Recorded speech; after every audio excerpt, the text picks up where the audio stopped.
Hi, in this video I'm gonna explain you how to create a simple trading bot in Python. Um, we're gonna do this with a couple of open source frameworks. Um, and these are the open source frameworks. One is called the Investing Arrow framework. It's a framework to create quantitative trading strategies and backtest them and then evaluate the performance. And then if you have a profitable strategy, deploy them in a live environment. The other framework is called PyIndicators. PyIndicators is a framework that works natively with polars or pandas data frames and allows you to add indicators to these data frames. The cool thing about this is that often your trading strategies directly use polars or pandas data frames, and then you can just keep using these data sources and then add indicators to them and then implement your logic around these data frames. So for example, PyIndicators comes with a couple of indicators that you can see here. So for example, MACD, and it comes with some examples how to use them. And basically we are going to use it in our trading strategy. Both these frameworks I maintain.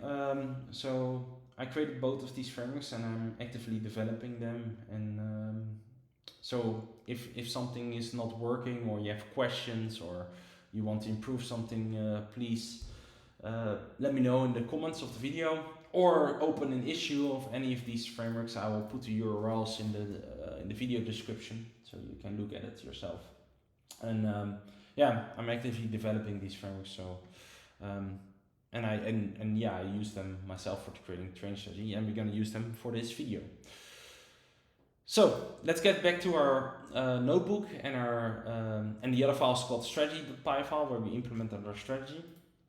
So the trading bot that we are going to create today is based on an EMA exponential moving average indicator and an RSI that's called a relatively strength indicator. We're going to use these two indicators to come up with buy and sell signals for our trading bot. And basically how we're going to do that is we are going to define our strategy. So we have our trading strategy defined in the Investing framework together with PyIndicators, then backtest it for a specific date range and then evaluate how it runs. First, let's import our strategy. I will go over the strategy later, but I will import it right now. Next to that, we have a section that basically defines our constants. Well, two most important parts of this section is basically the definition of the backtest date range. So basically our date range where we're gonna backtest our strategy over. This is defined as the 1st of January 2022 till the 31st of December of 2024. And backtesting is basically the process of running simulating your strategy in the past as if it would run, and then running it over a certain amount of periods, collecting all the orders, positions, and trades, and then at the end of the backtest evaluate how your strategy has performed. Basically we are defining here an in-sample date range. In-sample basically means in the test range of our strategy. So this is basically for development purposes. Next to that we have our strategy params, and this is of course very important that we are directly gonna use in PyIndicators. Here we define our exponential moving average short period, long period, RSI period, and the RSI overbought and oversold thresholds, and the alignment window size. Of course you have many questions like how we gonna what these numbers mean, but for that I visualized it for you guys. So first we're gonna download the data, and then I will show you how the strategy basically makes decisions in a visualization with a couple of charts. So we have here defined our backtest date range. So this is also a cool method to use. It's called select backtest date range. It comes with the Investing framework. Basically given candlestick data, so OHLCV data,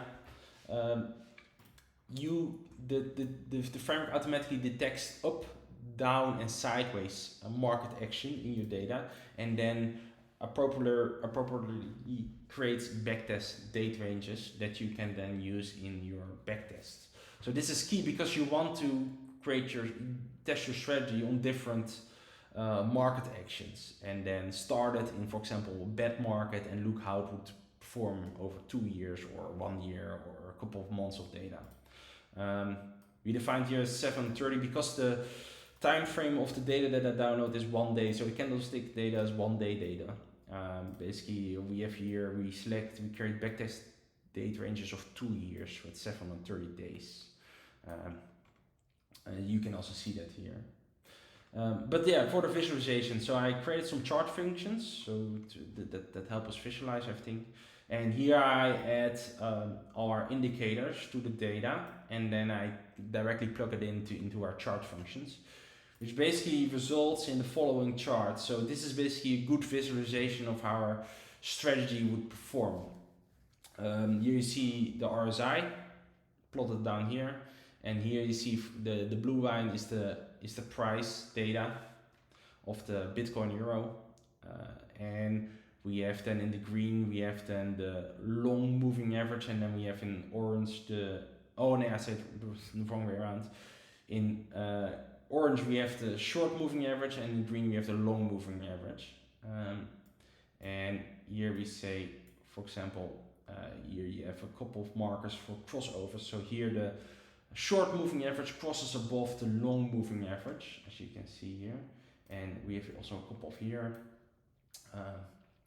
We have here the long moving average crosses. The short moving average crosses under the long moving average, and is also the other way around. So here the short moving average crosses above the long moving average again, basically indicating an entry and here an exit signal. So what our strategy is going to do is use these signals to get supplemented by RSI values to create entry and exits for our portfolio. So we also defined overbought and oversold thresholds for RSI. So here you have something like a defined overbought threshold is, for example, a high value in RSI. An oversold threshold is a low value of the RSI. And basically we want to enter a position when we have a crossover and a relatively low RSI, so basically an oversold indication of the RSI. So let's go to the to the actual strategy. So what we do here is we parameterize our entire strategy. So we have parameterized how often it runs. So that's basically time unit and interval. We parameterize the market where it trades on, the symbols that it trades with, and then basically the data sources and all the indicator parameters. And for completeness, we also added some trading stop loss and trading take profit parameters that can be used in the strategy to add stop loss or take profits. So what it basically does, so this is called the trading. This is basically called EMA crossover RSI strategy, and it inherits from the trading strategy class from the investing hour framework. And what we now need to do if you're gonna use the framework is then you need to define some methods that the framework uses. So one of these methods is the run strategy method. And the run strategy method comes with two parameters. One's called context, the other called data. The context is basically your entry points to interact with your position trades, portfolio, and orders. So through the context object, you can create orders, you can close positions, you can look at trades. You can basically interact with your portfolio. And the data parameter is basically a dictionary containing the data provided for your data sources. And I will show you how to define data source later, but basically this is where your data comes from for every time your strategy runs. So what we see here is the first section is, so the first part is we iterate over all symbols, and then we're gonna we're gonna first check if for example if the symbol, if this is for example BTC Bitcoin Euro, and we're gonna split, so the target symbol will be done, so we split it on the delimiter here, and then we only have Bitcoin, so the target symbol is here Bitcoin. We first gonna check if it has open orders, because we don't want to run a strategy when we have open orders for our position. And then we are gonna look at if there's no open orders, we can safely check if there's a buy or sell signal for our asset. Here we add our indicators as explained before, and then we check, okay, do we need to check if there's a sell signal or is there a buy signal? So if we have already a position for this symbol for Bitcoin, then we're gonna check if there's a sell signal. If we don't have a position, then we are gonna first check if there's a buy signal. So the sell signal will be executed by closing an entire position, and the buy signal will be executed by creating an order and then retrieving the trade from that order. So a trade is always a collection of one buy order and multiple sell orders, or one sell order if the buyer is entirely closed by the sell order. And then we are gonna add stop losses and take profits to this trade.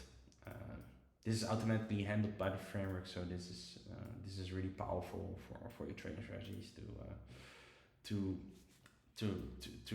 add stop loss or take profits. But basically the most important part here is the definition of our sell signal and its buy signal.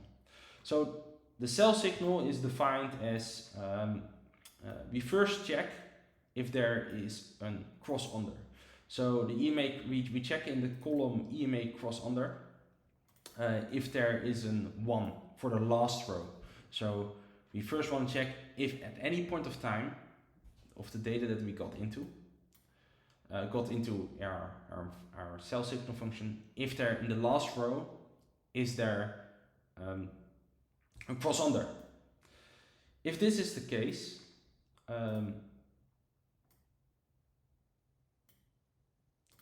if this is the case, then we're gonna check if our RSI over bought threshold is meeting our threshold, or if our RSI value is meeting our overbought threshold. So that we do here as following. So we have an RSI overbought threshold. So we check if when it's for the given window that we have, and I think for now the window is, I specified as 48. So given that we define our strategy as our data source as a 4-hour, that is roughly 8 days. 8 days of data that we are evaluating here. And basically we check then if in these 8 days the RSI value has reached this threshold that we had. And if this is the case, then we have correctly identified the sell signal. The same is with different values than for the buy signal. So we checked, instead of a cross under, we check if there's a crossover. And if this is the case, then we check for in the last 8 days roughly if the RSI value reached the oversold threshold, is smaller than the oversold threshold basically. And here we checked if the RSI value is bigger than the oversold threshold. And this is basically our buy signal. So, and then we integrate it directly here in our code, and then we have defined basically our strategy. So how does it look in the backtest? So when we are gonna create the backtest, we are gonna run it. We define our app, and then we add the portfolio. So we say the portfolio trades on Bitfavo, because I'm based in Europe. Bitfavo is an exchange that has a lot of is basically a good data provider, and it's easy to integrate for. So I use it very often. And then we have our symbols defined and our time unit and interval, and then we have our data sources. For the data sources, we basically say, okay, we need candlestick data, so data type OASV, and we're gonna need on a 4-hour time frame, and we are, for every time we simulate a strategy, we want to have a window size, so at least 200 data points. So when we're gonna download the data, it will split it up into windows, in basically window sizes of 200 data points, and then we'll provide our strategy every time with 200 data points of candlestick data, as you can see here. Then we define a strategy with our parameters, and here we get the first, well, for simplicity, we first just get the first backtest date range. So we had 3, if I recall correctly, from the function, from the select backtest date ranges, and the first one is always the upturn backtest date range, and then we're gonna test it with an initial amount of 1,000 euro, because our portfolio configuration is defined in euros, so we're gonna test it with 1,000 euros. Next up, we're gonna put a snapshot interval on a daily basis. So every day in our simulation, there will be a snapshot created of our portfolio, so we can use that later in looking at our metrics, how good our strategy is performing. And on a daily is a quite good granularity for our evaluation. So so when we run the backtest, it's first going to download all the data. Luckily, I downloaded all the data already, and now it's going to run the big test. This is, by the way, an event-based backtest, and an event-based backtest is a backtest that very accurately simulates how the strategy runs for over this 2-year period. The other one that you could also use is a vector-based backtest, but vector-based backtests are not that accurate. They are more interesting for grid search on parameters, and this will be a topic that I will make a video on another time. But just keep in mind that this is an event-based backtest. This is as accurate as it can be, because this is actually simulating the entire simulating on a tick-by-tick basis the strategy. And then if we can create a backtest report. So let me show the backtest report that we got via the show, the report show function here down under. So you can also see it here in your Jupyter Notebook, but I think the web browser is nicer. No, let's just stay in the Jupyter Notebook for now. It's probably good. So here you can see your strategy. So this is the cumulative equity chart. It's logarithmic, so it doesn't really show the actual value, but more the actual trajectory of your equity curve. So first of our strategy is profitable. Drawdowns are also pretty good. Like the worst that I can see is minus 13%. The volume Sharpe ratio is also pretty good, all the time above 1. So looks great. And then you see our monthly return heat maps. Oh wait, I'm showing the wrong thing. Then you see also our monthly return heat map that basically shows our returns over the months and over the years. Next to that, you have some key metrics. So a couple of interesting things that we can see is the Sharpe ratio and the Sortino ratio. It's really good, to above 1.5. The Sortino ratio is 2.11, so it's great. In general, good strategy, but yeah, just see this strategy as a basis for further research that we need to look into, because we don't know how the other backtest ranges look. Also, when you look at the trades, it looks all pretty good. Like, I think we have an 16% win rate, so 60% win rate. Yeah, and a win-loss ratio of 2.69. And the worst rate was minus 75 euro, with an average gain per trade of 160 euro. So just in general, it's pretty good. Yeah. So yeah, that was up for this video. Please like and subscribe to my channel if you want to see more videos like this. And yeah, I will make sure to put all the links in the description. Yeah, please subscribe. And if you are interested in trading strategies, I also recommend to check out Vinterian.com. Vinterian.com is basically a marketplace where you can buy and rent, or rent and rent out trading bots, and you can look at different performance metrics and so on and so forth, and compare them, and then use them in your own exchanges.